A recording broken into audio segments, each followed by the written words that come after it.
wabarakatuh. Anak-anak yang soleh dan solihah, ayo kita belajar kembali. Semoga semuanya dalam keadaan sehat ya. Nah, hari ini kita akan belajar tentang hidup rukun. Kerukunan dalam keluarga, tema 1, subtema 1, pembelajaran 2. Nah, sebelum kita mulai belajar, kita buka dulu dengan Bismillahirrohmanirrohim. Nah, untuk hari ini kita akan belajar tentang Pancasila. Sila dalam Pancasila itu ada 5. Nah, yang pertama, ketuhanan yang Maha Esa. Lambangnya adalah bintang. Sila yang kedua, kemanusiaan yang adil dan beradab. Lambangnya adalah rantai. Ini gambar rantai. Sila yang ketiga, Persatuan Indonesia. Lambangnya adalah pohon beringin. Sila yang keempat,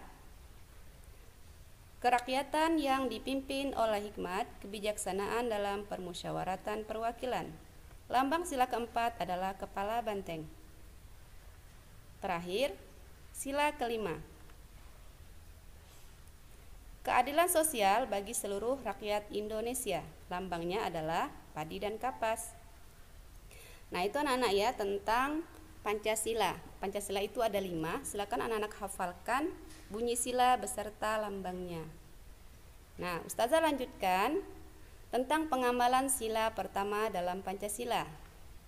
Nah, contoh pengamalan sila pertama Pancasila.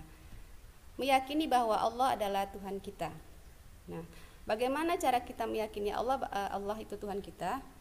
Bukti kita meyakini Allah adalah Tuhan kita bersyahadat. Nah, bukti kita adalah seorang muslim adalah kita bersyahadat. Bunyi syahadat adalah asyhadu alla ilaha illallah wa asyhadu anna muhammadar rasulullah, yang artinya aku bersaksi bahwa tiada Tuhan selain Allah dan aku bersaksi bahwa Nabi Muhammad itu adalah utusan Allah. Nah, ketika seorang muslim mengakui bahwa Allah itu Tuhannya, maka dia harus bersyahadat. Dan setiap hari juga kita ketika sholat kita selalu bersyahadat ya. Nah, yang berikutnya, sholat 5 waktu. Nah, dalam Islam kita diwajibkan sholat. Kenapa harus sholat, Ustazah? Karena sholat itu adalah tiang agama kita. Ibarat rumah tanpa tiang maka rumah itu akan roboh. Makanya seorang muslimah itu harus sholat. Nah, dalam sebuah hadis dijelaskan sebagai berikut. Sholat berjamaah itu lebih utama 27 derajat daripada sholat sendirian. Makanya seorang ikhwan ya atau laki-laki itu wajib ke masjid untuk berjamaah. Sedangkan akhwat atau perempuan itu sholatnya di rumah ya bersama ibu atau bundanya. Lanjut berikutnya, tilawah atau mengaji. Nah, mengapa Allah menyuruh kita tilawah? Supaya hati kita selalu bersih. Yang berikutnya berzikir. Berzikir mengingat Allah. Yang berikutnya berinfak atau sedekah. Ya. Makna sedekah atau berinfak adalah agar kita selalu berbagi kepada orang lain ya, membantu yang sedang kesulitan. Yang terakhir berdoa. Doa adalah senjata umat muslim ya, senjata orang Islam. Kita berdoa kepada Allah karena dengan berdoa maka Allah akan mendengar keluhan kita. Nah, contoh pengamalan sila Pancasila. Sila kedua maksudnya ya. Nah, yang pertama, saling mencintai sesama manusia ya. Maksudnya mencintai itu bukan sesama jenis ya anak-anak, tapi saling menolong ya, peduli ya. Nah, yang berikutnya saling membantu antar sesama. Ini kurang lebih yang pertama ya, saling membantu ketika misalnya ada korban bencana alam, kita saling membantu. Apa yang bisa kita berikan? Misalnya uang, kita ada uang, berikan uang.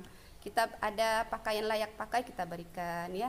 Apapun yang bisa kita berikan asalkan bisa meringankan orang yang tertimpa musibah. Yang berikutnya bersikap tenggang rasa. Tenggang rasa itu artinya menghargai atau menghormati, saling menghormati ya. Yang tua menyayangi yang muda, ya, yang muda menghormati yang tua. Nah, itu anak-anak ya tentang pengamalan sila pertama dan sila kedua dari Pancasila.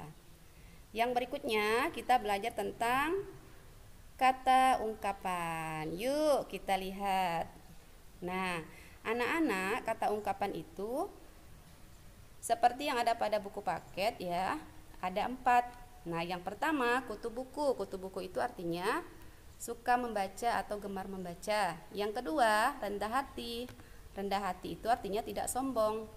Yang ketiga besar kepala, artinya sombong, lawan dari rendah hati. Yang terakhir makan angin. Bukan anginnya yang dimakan loh anak-anak, tapi artinya berjalan mencari udara segar ya.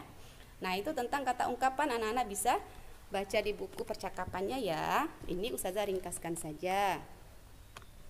Nah, insya Allah hari ini Ustazah cukupkan sampai di sini dulu ya pembelajaran kita hari ini. Kita sambung besok lagi dan tetap semangat. Ustazah akhiri, assalamualaikum warahmatullahi wabarakatuh.